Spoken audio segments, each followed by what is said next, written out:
Okay, good afternoon all. We are today going to look at another classifier that is called as a support vector machine, or SVM in short. It's very powerful method and it's very popular in classification type of problems. So you can try this algorithm also in your second project. Before we proceed, let's recap what type of classifiers that we have studied in this particular course. So the first one, what we studied was logistic regression. So this was based on the logistic function, and it is a hypothesis function represents the probability of whether a point belonging to one class or another class. The second classifier that we studied is the neural network. So that is, you are very much into it with your project. The third one that we studied was k nearest neighbors. So that is an instance-based classifier. So it doesn't require any hypothesis function or parameters, whereas these two, they require some parameters. And the last one, what we saw was the naive Bayes parameter, naive Bayes classifier.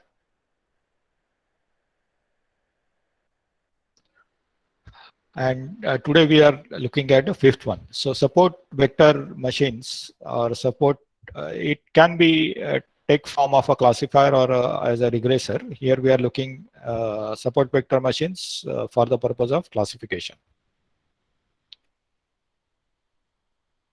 It is a supervised learning algorithm, and it can be used for classification, regression, as well as outlier detection. That means it can be used as a for detecting the noise as well. Here we are looking into its implementation for classification. Some of the advantages of support vector machine are it's good generalization. Good generalization in the sense you throw in a new sample to it, it is more, its performance is better as compared to some of the other algorithms for a wide range of problems. So, and it can also work with very high dimensional data, that is number of features is very high, it can work.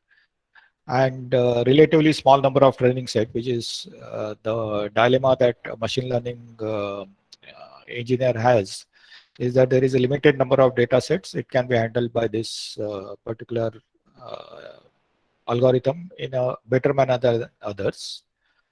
And the main advantage, as we are going to see, is it is able to handle nonlinear problems. That is, problems where the classification boundary is nonlinear. So you have some samples which are, means your classification boundary is something of this type. It is able to handle this using something what is known as kernel trick. So that is, they are also known as kernel SVM, which we are going to see in this particular class. So let's proceed. There are two types of problem in classification. One set of problems, they are called as a linearly separable. So linearly separable is the first picture. As the name suggests, they can be the two classes or the data belonging to two classes. It can be separated by means of a linear hypothesis function. That means a straight line in the case of two dimension, a straight line will separate these red squares and green dots. The other types of problems are linearly inseparable.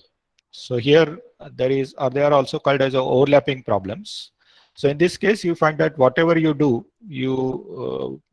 whatever decision boundary you give, you always find that some magenta dots will be mixed with blue dots and vice versa. In this particular lecture, we are going to look at both the types of problem and how they are handled by SVM.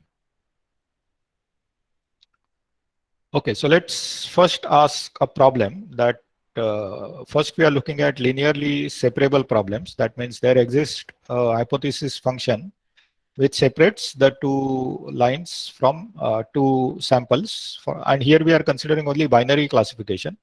We are not looking into multi-class classification. And as we have seen earlier, the binary classification algorithms can be used for multi-class classification. Okay, so the question that first we have to address is there are infinite number of classification boundaries that can be drawn, which will separate these two classes apart. So three of them are shown here. L1 is in black color, L2 is in red color, and L3 is in green color. So which do you think is the uh, best classification boundary as per you, and with some reason that you can give? So can you tell out of these three boundaries, which one is better and why?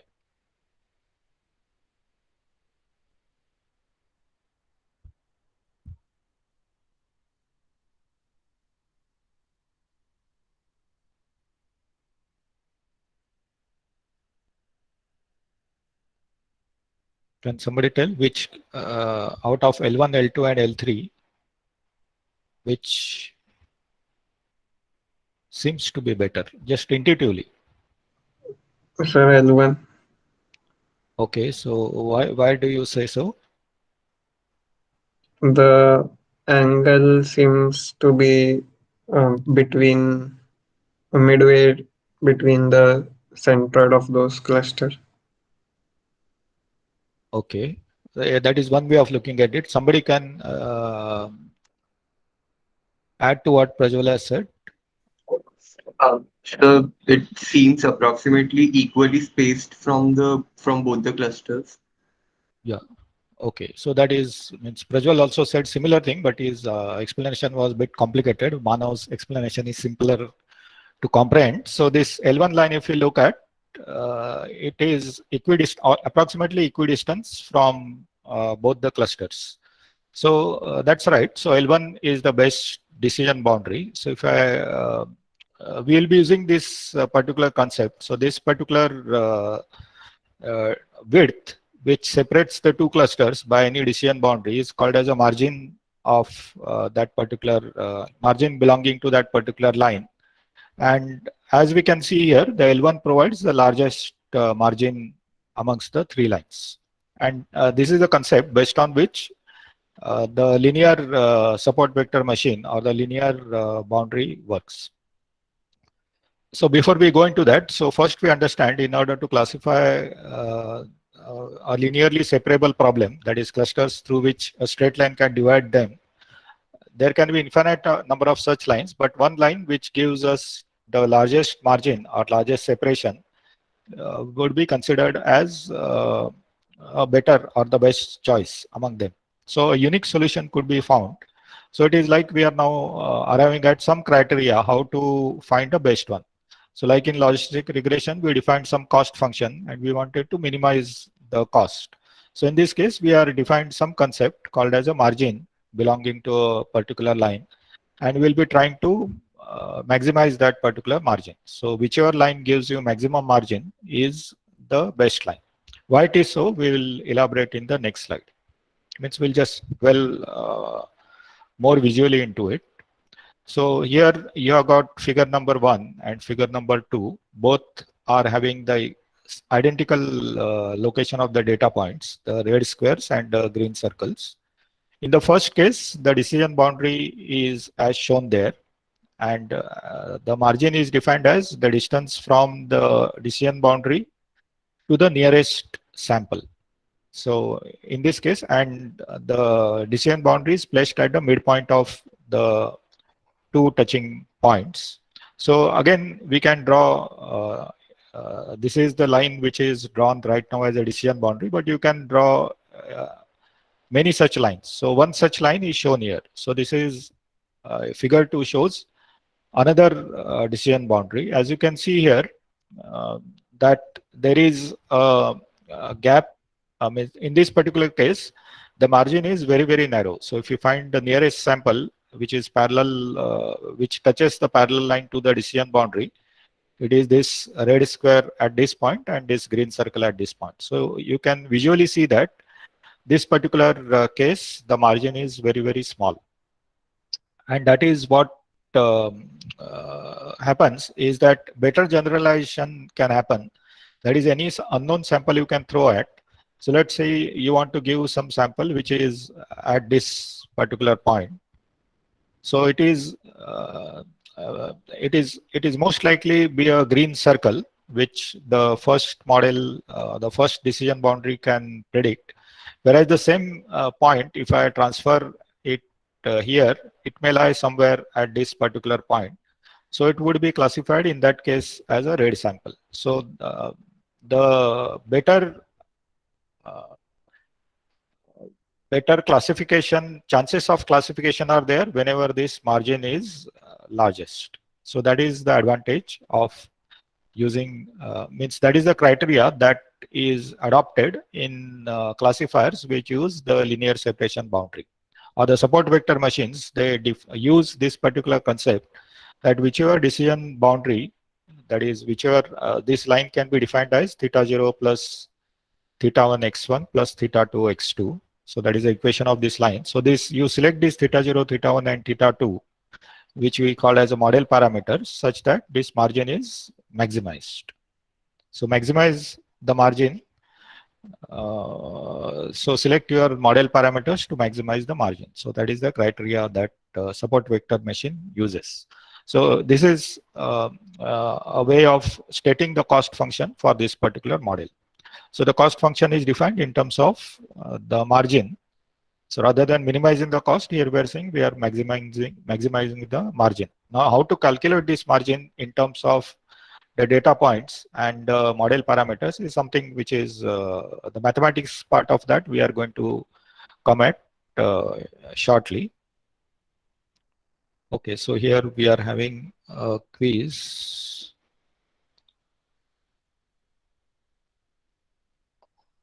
Okay, let me share the link.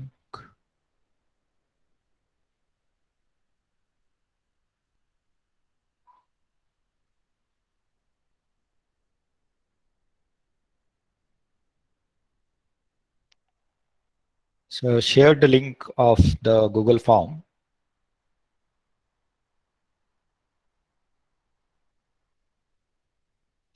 And this is the question that we are looking at.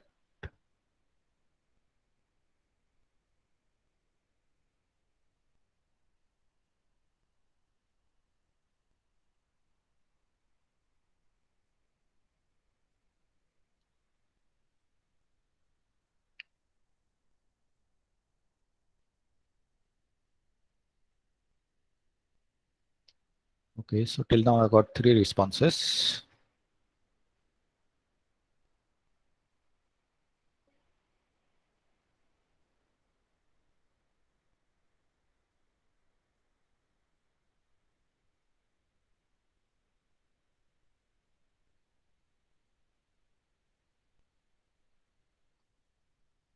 Okay, so far 6 responses, all of them are correct. So first one is the correct answer, that it is large margin is desirable because it provides a better response. It is not correct that it is computationally easy to identify. We are going to see next the computations involved in finding this particular decision boundary parameters. So this is not correct. It involves a lot of calculations, and that needs to be addressed properly.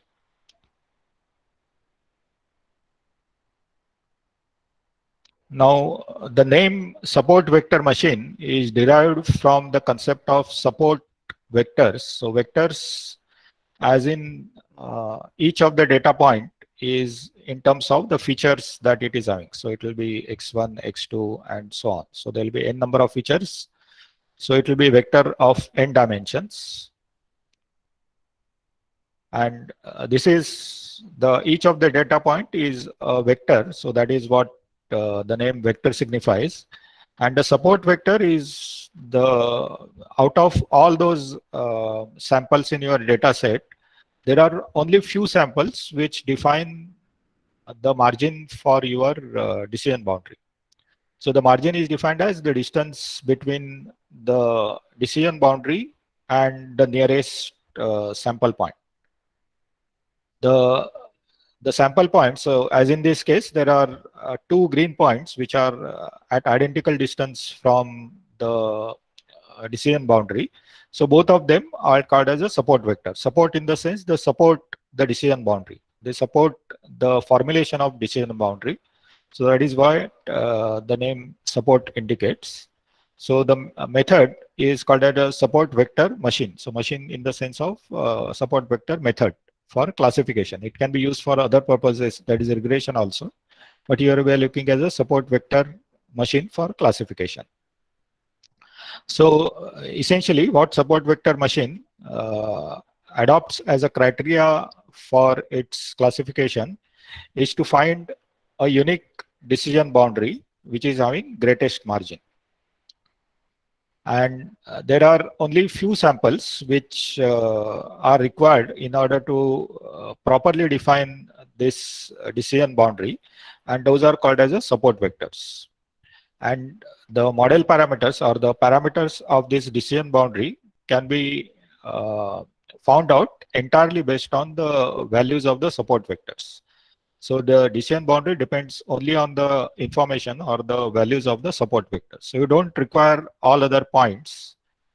So at the end of the algorithm, the support vector machine need to store only the information about the support vectors, and from that the model parameters can be derived. So it need not store the entire thing. So once the algorithm finds out what is the best decision boundary, it needs to depends only on those few support vectors, and all remaining data set can be thrown away. So that is another feature of support vector machine. Okay, so in this slide we have seen what is a support vector. Now obviously the part is how do you find this equation of this decision boundary, or how do you find these support vectors? So that is what is explained in this particular slide. It's a bit mathematical, but it is I will try to explain it as simply as possible. So the equation of the decision boundary would be theta 0 plus theta 1. So assuming this is x1 plus theta 2 x2. Since it is a linear decision boundary, it will be only in terms of linear terms. And what we are trying to find out is this theta 0, theta 1, theta 2, and so on. So for example, in 2 dimension, it will be theta 0 plus theta 1 x1 plus theta 2 x2. So that is the equation. Theta 0, theta 1, theta 2 are what we are trying to find out. The same thing can be written in matrix notation as shown here. So it is theta transpose multiplied by your x vector. So this is equivalent to dot product of these two vectors plus theta 0 would be equal to 0 is the equation of this particular line. Now if you know the equation of the line, the value of margin can be given by using this particular formula. So the formula, the denominator is the norm of the theta vector, that is theta 0 square plus theta 1 square plus theta 2 square, so on to all the values of it. And the numerator is 2. So this 2 is after normalizing this data such that the margin is equal to unity. So you have a unit margin here and unit margin there. So what SVM does, it scales up the data so that the margin is brought to unity. So that is why this 2 is there. So it is after normalizing the data, this particular formula is there. So what essentially we are trying to do is we are trying to maximize the margin. So that means we are trying to maximize this particular function. You are trying to maximize this particular function, and in order to maximize that, the denominator term needs to be minimized. So what we are trying to do is we are trying to minimize the theta 0 square plus theta 1 square plus, sorry, the theta 0 square doesn't come here. Sorry for that. It is only in term, the theta 0 is outside, and this theta vector is consisting of only those associated with the features. So it is theta 1, theta 2, and so on. So we are trying to maximize the margin, which implies that we have to minimize the denominator, which is given in the vector form by theta transpose vector multiplied by theta vector. And this is a constraint optimization problem. So you have to minimize this particular function subject to constraints which are given as yi, that is the label of ith sample. So this particular sample is green. So let me define green as +1. In this formulation, it is not 0 and 1, but it is +1 and -1. So reds are -1. And so let's say this is third sample. So I equal to 3. So this is y3 equal to +1. And if this is sixth sample, for example, then y6 equal to -1. So that is what this yi indicates. So yi is the actual label of a particular sample. And what term you see here is the predicted value, predicted label of that particular sample.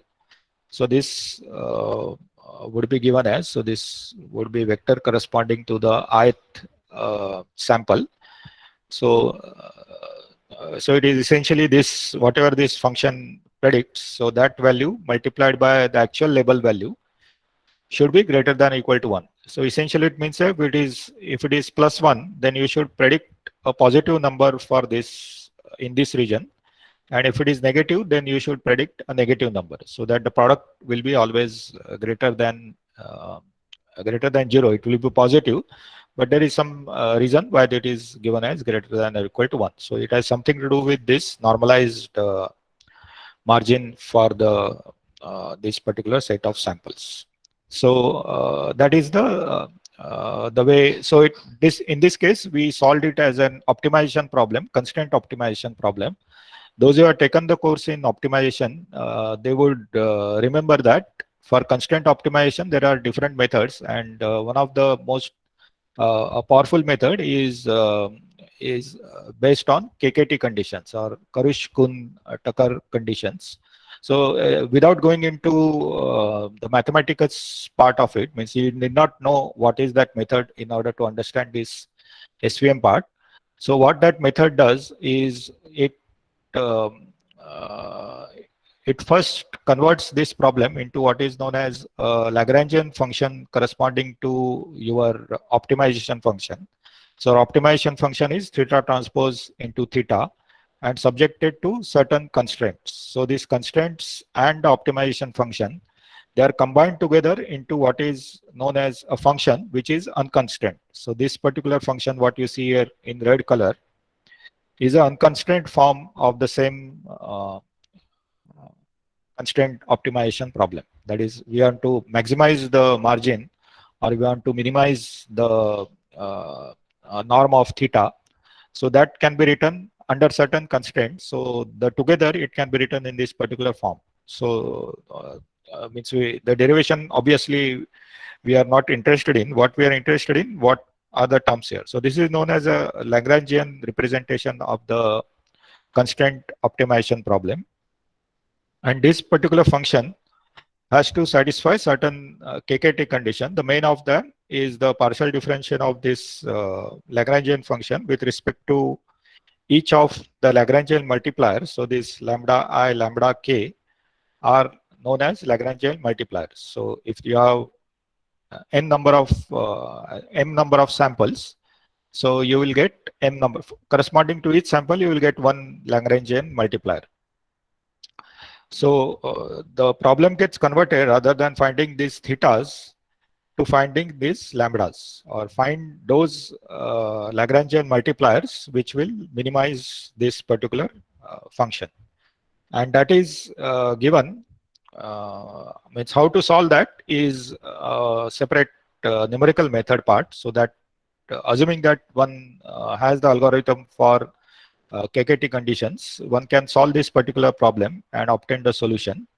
Two things to be observed in this particular equation. The one is that it includes combinational dot product of various feature vectors. That means, for example, this is our I3. So you will have a feature vector corresponding to this particular sample. So for example, it is, let's say it is 3, 2 in two-dimensional space.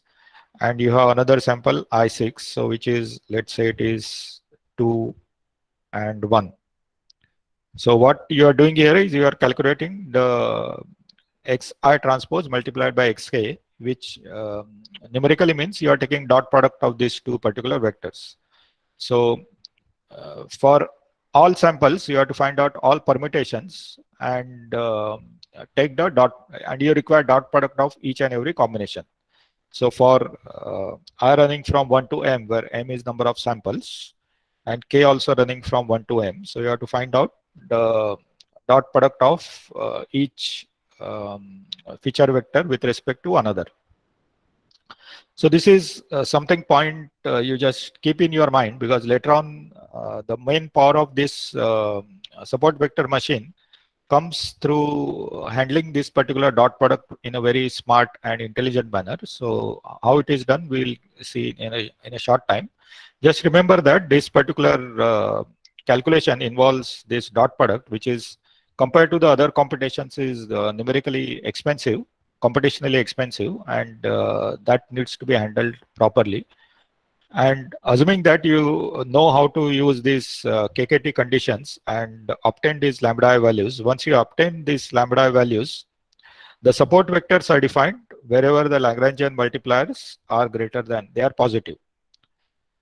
So Lagrangian multipliers are positive for all support vectors. So all those, in this case, these three support vectors, they will have Lagrangian multipliers which are positive. And all remaining samples, you will find that the Lagrangian multipliers become 0. That means for the huge majority, the Lagrangian multipliers would be 0. And only few, that is the only support vectors, will have a positive value of Lagrangian multipliers. And once you know the Lagrangian multipliers, you can calculate your model parameters, that is theta. So in SVM terminology, these are called as weights. So if you refer to the books on SVM, SVM, you will find that they will be termed as weights. So that is a convention in SVM theory. And these weights can be derived in terms of Lagrangian terms and the labels of a particular of support vectors and feature vector for support vectors. So this particular gives you the values of model parameters, and the bias term, that is theta 0, is given by this particular expression. So in short, once you know the lambdas, Lagrangian multipliers, you can calculate the model parameters which will maximize the boundary. So this particular case, which is simple, in the case linearly separable problem can be solved by various other methods as well, what we have already studied. Say they can also handle this, but this forms foundation for solving the problems which are more complicated, and that is where we are going to move next. So before that, we have a quiz. I think we won't have time to go in the form, so we can just verbally discuss this particular case. Okay, so for support vectors, the Lagrangian multipliers, so what are these? They are, so for these points, the Lagrangian multipliers, are they 0 or they are greater than 0? What we discussed in previous. 0. Anybody else? Thanks, Prasad.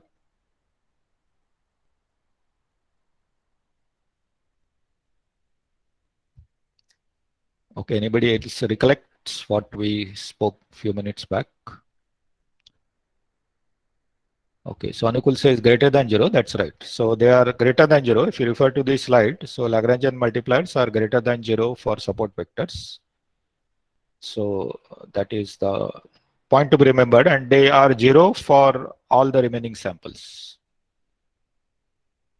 Okay, now the more challenging problem is linearly inseparable problem. So if you want to solve this linearly inseparable problem, so whatever decision boundary you draw, you always are going to get some errors. So we define this as a blue side, but you will always get some magenta samples in this. And similarly, here you will get some blue points. So whatever decision, so these are called as a linearly inseparable boundary, separable problems. And it is difficult in the sense there is no answer which will separate them properly.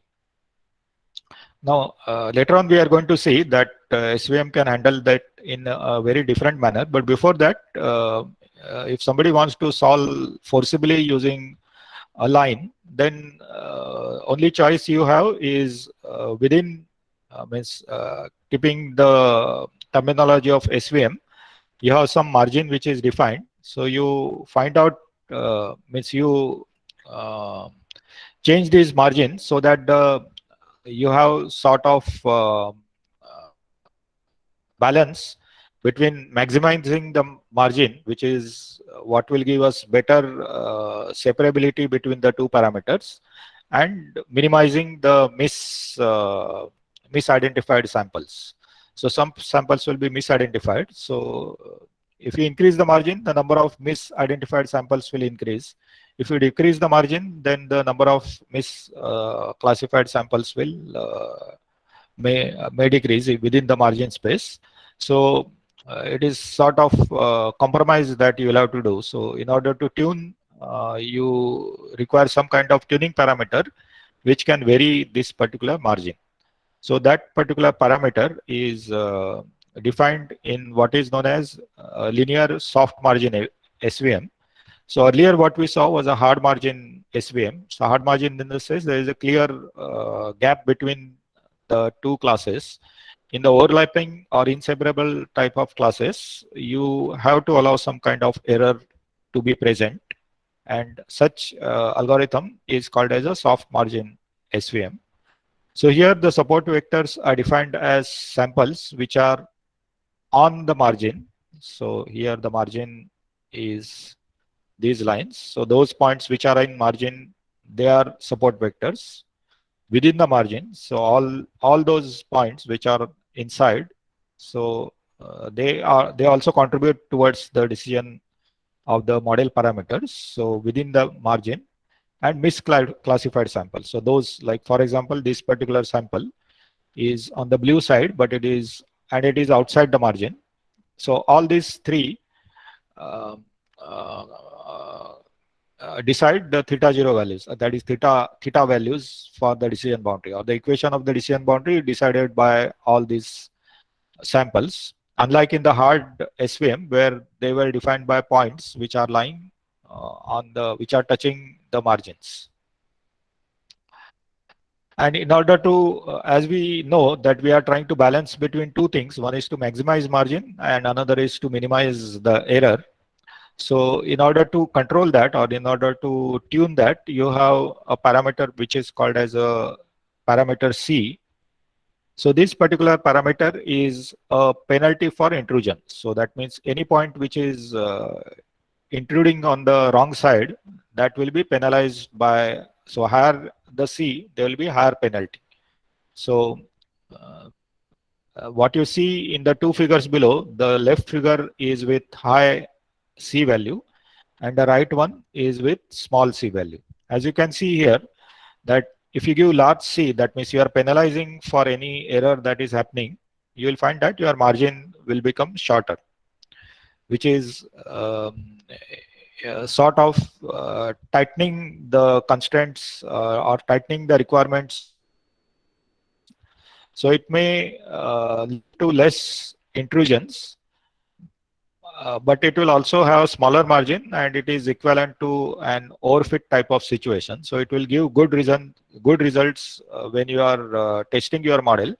But when you are trying to validate with respect to outside data, you will find that it will throw large error. So sorry, during training you will find a small error, but during testing you will find large error. Whereas smaller C is something like the underfit type of situation. So you are oversimplifying, you are giving very large margins. So in that case, you will have large error during training, but the same level of error would be observed during the testing as well. So how to find this optimum value of C? So there are different procedures for different set of problems of choosing the value of C which is best for that particular problem. So we are not looking into it, but when you are looking in the SVM implementation in, for example, scikit, so there you will find that this parameter C is the important tuning parameter, and using this parameter you can vary the margin So if you consider maximization of the margin, then you will land up in more errors. If you minimize the margin, then you have the overfit type of situation. So you have to strike a balance between these two things. Okay, so this is the standard linear SVM. So in this case, the decision boundary is a straight line. Now, to solve the problems such as this, which are linearly inseparable, there is some trick or smart way of handling that, and that is what we are going to see next. So there is some quiz coming up. I will just skip it for the lack of time, so you can see that in your handouts and try to address them at that particular time. So here what we are looking into is how to solve non-linear that is the problems with a non-linear decision boundary. So in this case, clearly the decision boundary cannot be straight line. It has to be a circular one, which will separate these two clusters from each other. Now, using some hypothesis function, which is in terms of the means x1 square, x2 square, like we did in regression, polynomial regression, using the linear algorithm. So the researchers were trying to find out whether we can use linear SVM, what we discussed just now, to solve this type of problems. Whether a linear SVM can be used to handle this type of problem. And the answer they found is yes, and it is little out of box or a creative type of answer that is given and that is being implemented in SVM. And how it is done is mostly when you like we did in polynomial regression. So if you have only two features, we add artificially some additional features, like you have only x1 and x2, you add x1 square, x1 cube, x1 into x2 as an additional features. So you increase the dimensional space of your problem, and then you are able to use the linear regression model to solve that particular case. In this case also, you add some artificial features to this particular problem. So in this case, the features are x1 and x2. So what you do in this particular case is, let's say this is x1 and this is x2. You add a third feature, I will call it as x3, which is a function of x1 and x2. So one which is, for this particular problem, one can choose, so depending on your problem, you have to choose a particular function. Later on, we'll see that it is not needed a particular function. There is a smart way of doing it. But somebody wants to choose a function for this particular case. One can choose a function which is defined as, if, for example, this x1 0 and x2 0 is the centroid of this entire cluster. Then this particular function could be x1 minus x1 naught square plus x2 minus x2 naught square. So it is an equation, it's a parabolic equation. So what it will do is, if you now plot this three-dimensional data set, so original data set is two-dimensional, now you have added this third dimension and you visualize this data with the additional third dimension. What you will see here is these pink points. So one point which is near the centroid, it will remain where it is. So it will remain on this particular surface. However, the point such as this, which is at certain distance at a particular radius, so this particular point, instead of being here, it will be raised by certain distance. So it will be at a particular elevation. So depending on their distance from the centroid, the points will be distributed at different elevations. So these magenta points, they will lie in a sort of a cup on the surface of cup, which are at a different elevation corresponding to their distance from the centroid. And you'll find that these outer points, they will also lie on this particular, if you extend this cup, So they will lie on another sort of cup, which are so all those points will lie on this particular cup. Because they are farther from the center, their elevation will be larger. So now you see that suddenly the problem which was linearly inseparable has become linearly separable. So now you can easily pass a linear plane, a horizontal plane in between these two clusters, which are now in 3 dimensions, and now the linear SVM will work for this transformed feature set. So that is the trick that the classical or the SVM applies in order to handle the linearly inseparable problem. So it, of course, in order to apply that, the key is to find out what is this transformation function that one has to use. Now let's review what are the implications of doing this transformation.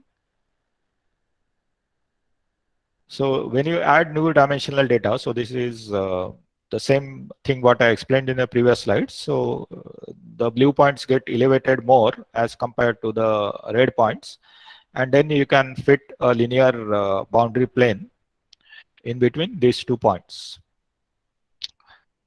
So so the conclusion from this is that adding new dimensions, that is adding new features to your data set as a function of the existing features, increases the chance. So it is, in this case, it is very much clear that this simple function allows us to, which you can visualize and easily see that a simple function allows us to do that. But how to choose that function and to what feature set, means to what higher dimension we have to raise the problem so as to make it separable, is a question mark.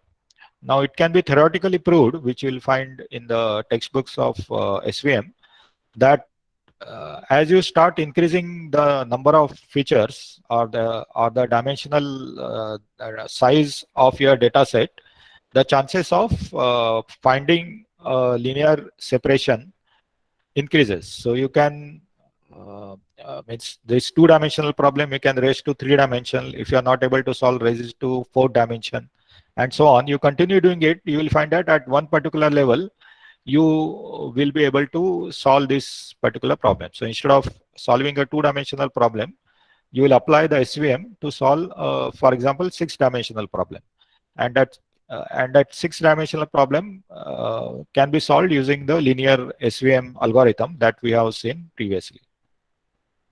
So that is the idea. Now, can you think of what is the flip side of this, or what is the drawback of doing this particular approach?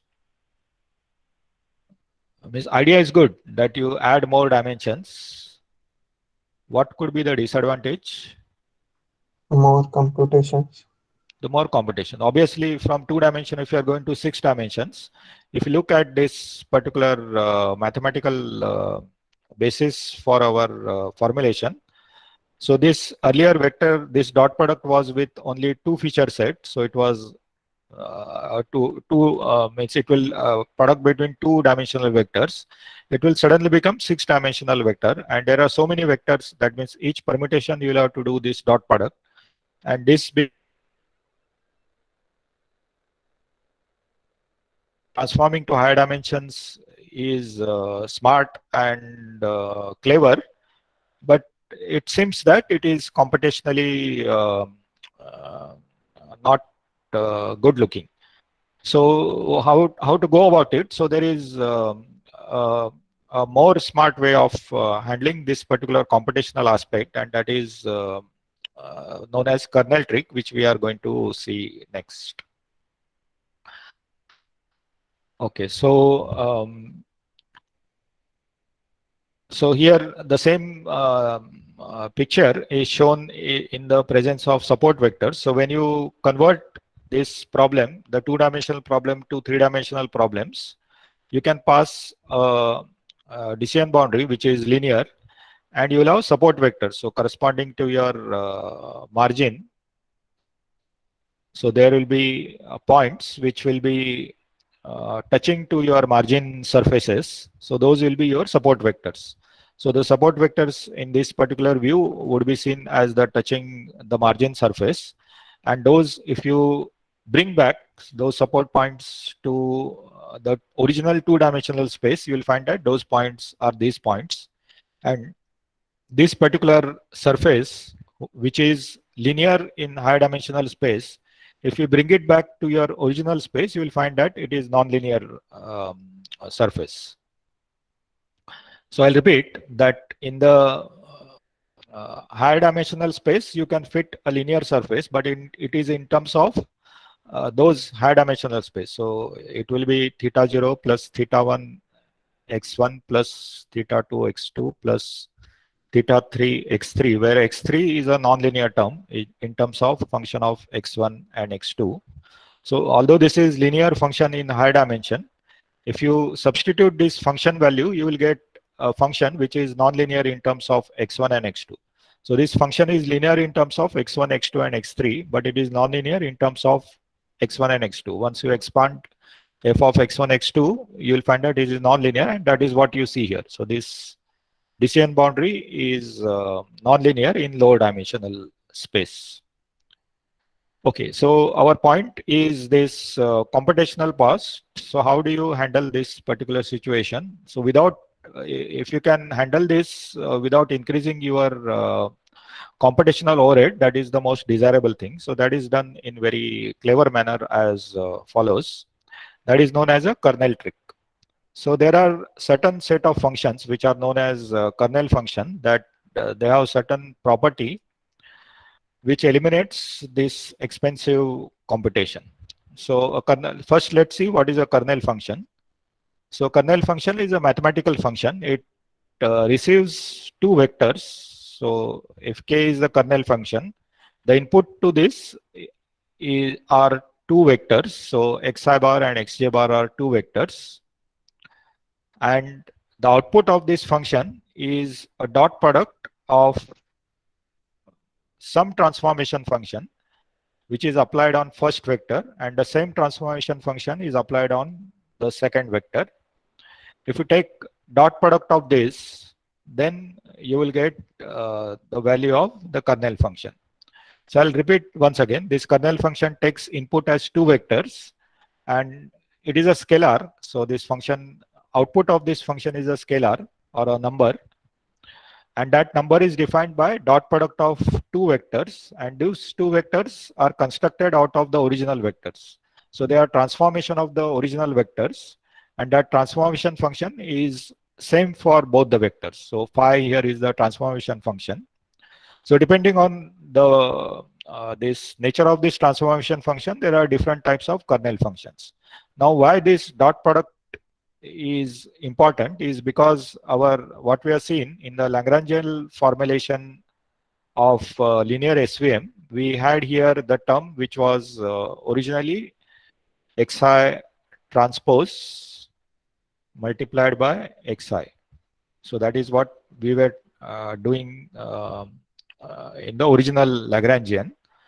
Now when you transform your this xi and xj into higher dimensions, so they become something, let's call them zeta and zj, where if this is, for example, x1 and x2, two feature vector, this is z2, z3, maybe up to z6. It's a 6-dimensional vector. So this phi of x phi, that is a transformation function, will convert the 2-dimensional vector to a 6-dimensional vector. I will just illustrate with an example where this will become clear. So there is some if with some transformation function you can convert this 2-dimensional vector to 6-dimensional vector, and same function you apply on the second function, you will get its 6-dimensional vector. So effectively what we are doing here is we can rewrite this optimization function, the original optimization function, in terms of transform dimensions. So original, our dimensional space was 2-dimensional. Now, for example, we want to write this equation in 6 dimensions. So from for moving from 2 dimension to 6 dimensions, we require some transformation function. So let's say that transformation function is phi. What is that function? Let's not worry about that right now.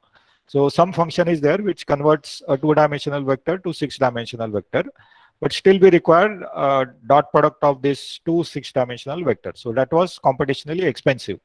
So that was our problem. Now this problem is solved by this certain kernel functions which do exactly what we need. So they do the dot product of 2 functions or 2 vector functions in terms of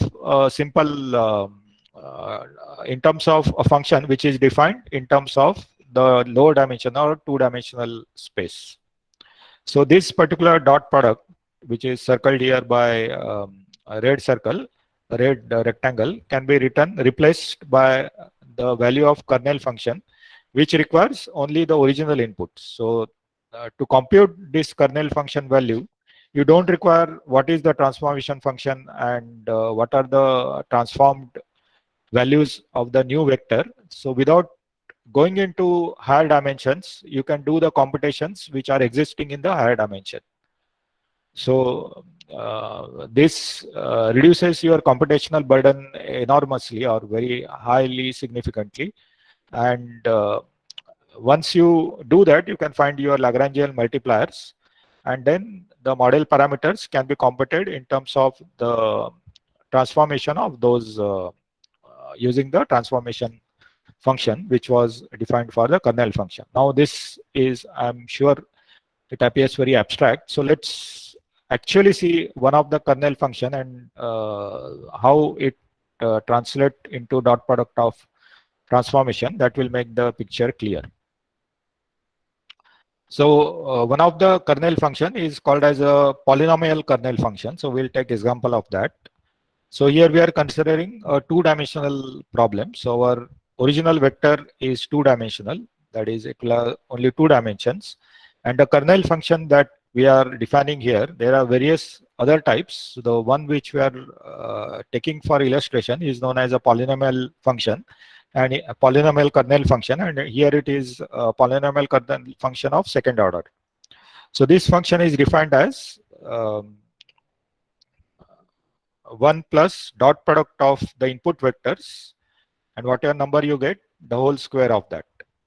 Now we have to prove that in order for this kernel, in order that this function to be a kernel function, it has to satisfy the criteria that this value, whatever you get here, must be equal to dot product of 2 transformed vectors. So let's prove that. So let's first expand the value of this kernel function. So this is the original kernel function. So if you expand this dot product, you will get these values, and square of that, it will give you this long polynomial. Now this particular polynomial can be written as a dot product of 2 vectors.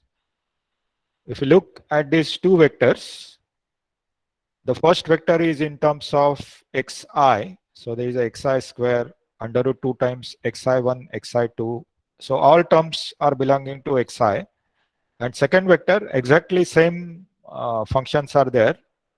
So this is a 6-dimensional vector. So this is 1 by 6 vector. So 1 is the first values. This x1 square is the second. This is third. This is 4. This is 5th and 6th. So if you see the corresponding values in the second vector, they are identical, except that instead of xi, you are using xj terms. So we can write this kernel function as a dot product of 2 transform functions, and this transformation function converts the original 2-dimensional vector to a 6-dimensional vector. So what you have done is you have raised your 2-dimensional problem to 6-dimensional problem, and our original hypothesis is that if you raise the problem to higher dimensions, the chances of finding a linear separation are significant. Or if you go to infinitely high dimensions, then it is definite. But here the chances are more. So that is why kernel SVM would not always give perfect results. But for certain problem, like the problem that we have seen illustrated, that is two circular rings, so there it will give a perfect problem if you raise the parameter. So I will repeat that the kernel function is something which allows us to calculate their value in terms of low dimensional vectors. And incidentally, their property is that this particular value of this function is equal to the dot product of two higher dimensional vectors, which are constructed out of the original vectors. Now, this particular dot product helps us in terms of how this formulation of SVM is done. So, formulation of SVM is done in terms of dot product of two vectors. So originally they were dot product of two lower dimensional vectors. Now using if you, for example, if you use the second order kernel polynomial function, you can transform that to a 6-dimensional space. So we required the dot product of these two 6-dimensional vectors that can be found out without going to 6 dimension, in 2 dimensions only, by replacing this dot product by the value of kernel function, which is equal to 1 plus the first vector into second vector dot product the whole square. So, so we are doing computation in lower dimension, but we are solving the problem which is in the 6 dimensions. So that is the trick, the smart way of handling the computational part. And again, this plane will be linear in higher dimensions. So in 6 dimensions, this particular hyperplane would be linear, but when you bring it back to your original, you write that equation of that hyperplane in terms of x1 and x2, then it will become a nonlinear, and it will separate out in 2 dimensions, for example. Okay, so so there are many commonly used kernel functions. So there is, for the backward compatibility, there is a linear kernel which does nothing. So it is just a dot product of the input vectors. The polynomial vector, what we have seen, the generic form is in terms of xi xj raised to p. So as the p increases, the amount of higher dimensional space that you get, it also increases to a great extent. Then the Gaussian kernel function, or also known as RBF kernel function, is defined as given here. And there is a sigmoid function which is defined as given here. So all these kernel functions you will find accessible in the scikit machine learning library, and from there you can achieve, means you can implement them. So before we close, we'll have one last quiz just for understanding the main concept of this. Just reopen the form.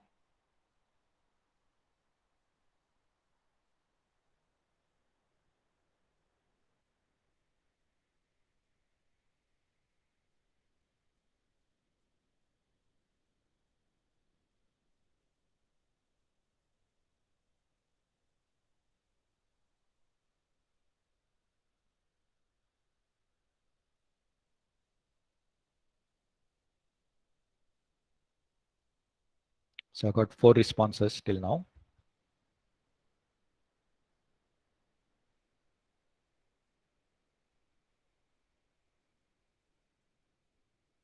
Five responses, 7.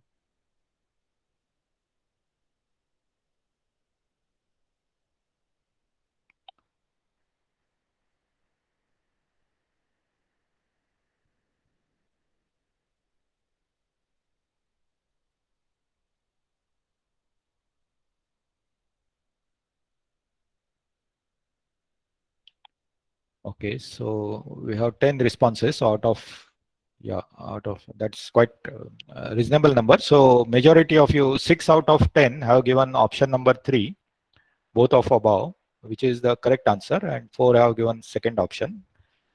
So kernel functions can convert a linearly inseparable problem into separable one. So that is correct. So the problem example what we saw was that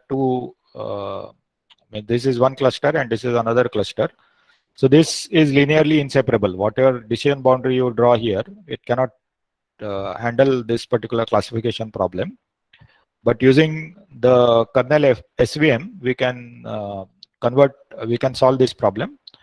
And the second thing is the main heart of this particular kernel functions, that they allow computations in higher dimensional feature space using lower dimensional feature vectors. So you can do calculations which are actually existing in 6-dimensional space, what we are seeing, using the vectors which are there in the 2 dimensions.